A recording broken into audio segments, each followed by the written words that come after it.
Hello, today's read aloud is You Can Do It, and it's written by Tony Dungy and it's illustrated by Amy June Bates.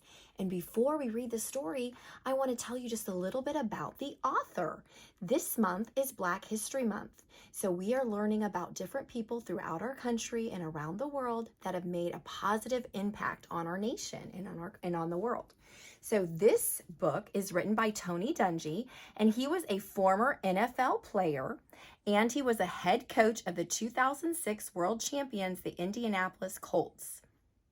Tony Dungy is also an active member of a number of family, faith, and community-based organizations, including All Pro Dad, Fellowship of Christian Athletes, Mentors for Life, Family First, Big Brothers, Big Sisters of America, and the Boys and Girls Club of America.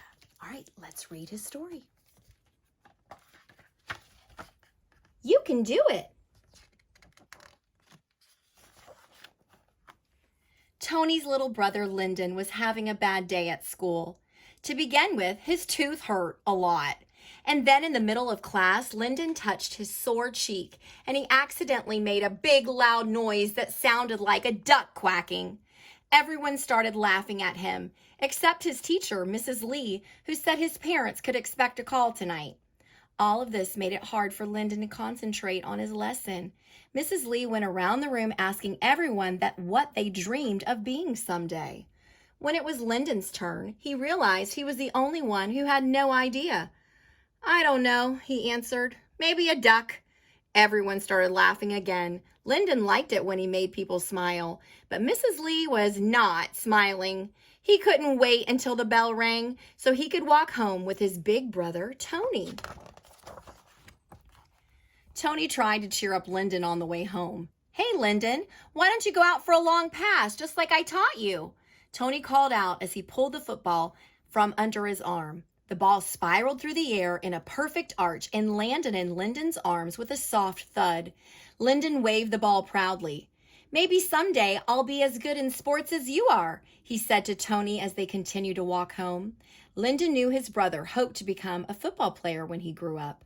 Tony could already throw a football so far and high, you might as well pack a snack to eat while waiting for it to come back down. Tony playfully punched Lyndon's arm. "That's cool, little brother, but remember what Mom and Dad always tell us." I know, Lyndon said. "Whatever it is that you want to do, you can do it. Trust God and dream big." But Lyndon wondered if playing football was really what he wanted to do. That was Mrs. Lee again, Lyndon's dad said as he hung up the phone. "What'd he do this time?" Lyndon's mom asked. "Was he quacking like a duck during math again?" "Actually, no," Dad replied. "This time it was English class." "Oh, no," Mom sighed, then added, "But you have to admit he does a great duck call." "That he does," agreed Dad as they watched the boys race to the house behind their sisters, Sherry and Lauren. But he should not be doing it in the middle of class. "Mom, Dad, guess what we did?" asked Sherry. "We saved a baby bird and put it back in its nest," said Lauren eagerly. "You'll both make great doctors or nurses someday," exclaimed Mom with pride. "Maybe I'll be a doctor or a nurse someday," thought Lyndon. Just then his tooth gave him a sharp pain, and he remembered what had happened at school. "Lyndon, Mrs. Lee called today." Dad took a closer look at Lyndon. "Why are you rubbing your jaw?"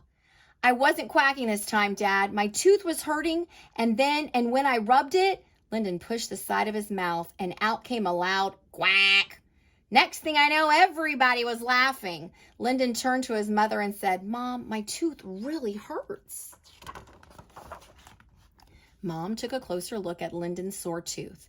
"This tooth explains today, but does that explain the other 2 calls we've gotten from your teacher?"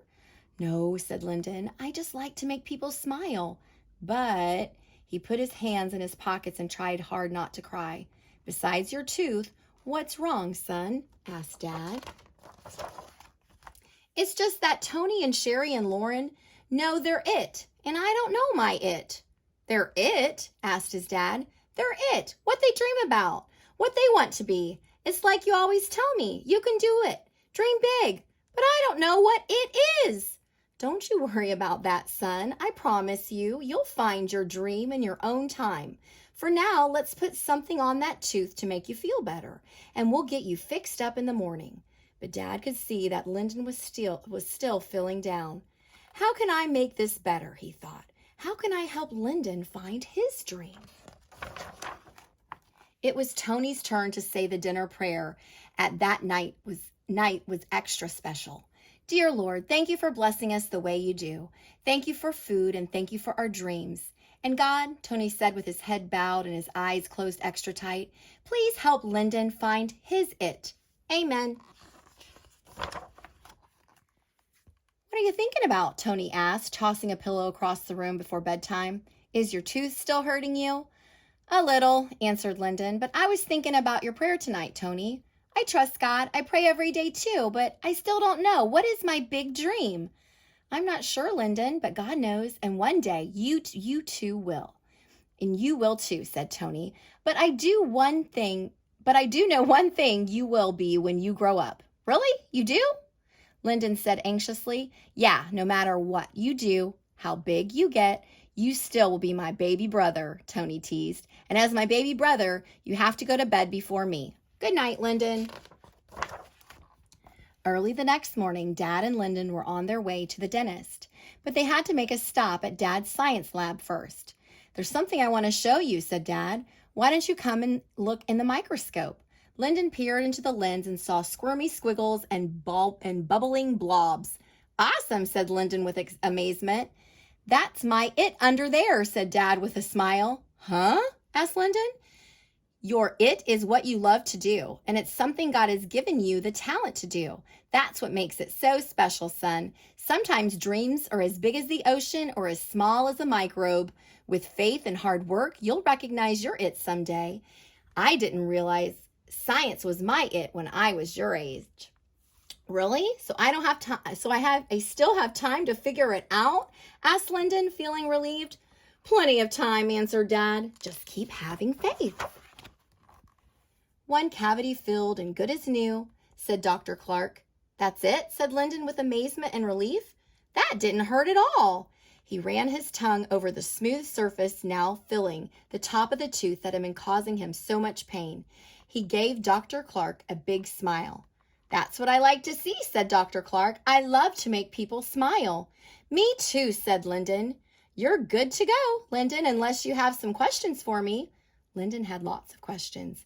How did you squish that stuff into my tooth? And what's that tube thing? And what's that machine? One question at a time, laughed Dr. Clark, picking up a giant set of plastic teeth. How about we start with these? A few weeks later, it was show and tell day at school. Lyndon stood in front of the class and explained some of the amazing things he'd learned from Dr. Clark. And when you make people feel good, they smile. And that's why when I grow up, Lyndon said, I want to be a dentist. He winked at Tony, who was watching from the doorway. Good for you, Lyndon, said Mrs. Lee. I think you can do it. I know you can do it, little brother, said his very proud big brother, Tony. And he did. I'm glad I had parents that helped us to dream. I'm glad they taught us to pray about things that were on our mind. And I'm really glad that God answers our prayers. Sometimes he answers them in unexpected ways and in unexpected times, but he's always listening to us. Our parents taught us to dream, but they also taught us something very important. Whatever we dreamed about, we should tell God because he's the one who can make those plans succeed. Oh, you're probably wondering, did my brother really become a dentist? He really did. We knew he could. We knew he would have faith to find his dream. And you can too. Tony Dungy is the author of the book. What do you want to be when you grow up? Do you know you're it yet? Think about it. Dream about it. Maybe you could draw a picture about it. I love learning about Tony Dungy and his little brother Lyndon. I hope you did too. Here's a big hug from me to you. See you next time. Bye-bye.